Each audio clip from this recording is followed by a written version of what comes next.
Il est 9 heures du matin dans la banlieue populaire de Carabanchel à Madrid. Quelques dizaines d'indignés espagnols manifestent pour empêcher la police d'expulser une famille surendettée. Ce type d'expulsion est devenu l'une des cibles du mouvement. En Espagne, les banques ont le droit de saisir un logement et de réclamer une partie des impayés. Des banques devenues très vigilantes ces derniers temps, alors que l'Espagne est clairement dans la ligne de mire des marchés boursiers.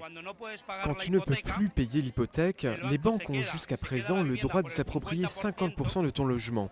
Et l'autre moitié de l'appartement, c'est une dette que tu devras rembourser toute ta vie. Rien que sur l'année 2010, les tribunaux espagnols ont ordonné plus de 93 000 expulsions. Un chiffre record, c'est 4 fois plus qu'avant la crise. Cette famille doit être expulsée d'un logement social, un logement que nous avons tous payé avec nos impôts. Cette famille a payé son loyer avec du retard, mais les traites sont payées. À la fin du compte, c'est le combat de tous pour tous. Il y a des milliers de familles qui sont dans la même situation en Espagne. Pour nous, c'est logique que cette solidarité se mette en place. Il y a quelques semaines, les indignés ont aussi empêché l'expulsion de cette famille. Maria José vit avec sa fille, professeure au chômage, et son fils handicapé. Le foyer vit avec 700 € par mois et doit faire face aux 200 000 € encore dus à la banque.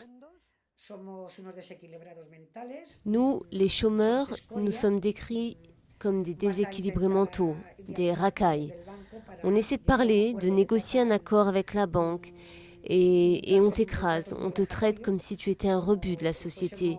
Les banques ne veulent pas dialoguer. Le 1er juillet, le gouvernement a annoncé de nouvelles mesures, notamment pour réduire la dette réclamée par certaines banques après avoir saisi un logement. Des annonces insuffisantes selon les indignés et selon Maria José, qui vient de recevoir un nouvel avis d'expulsion.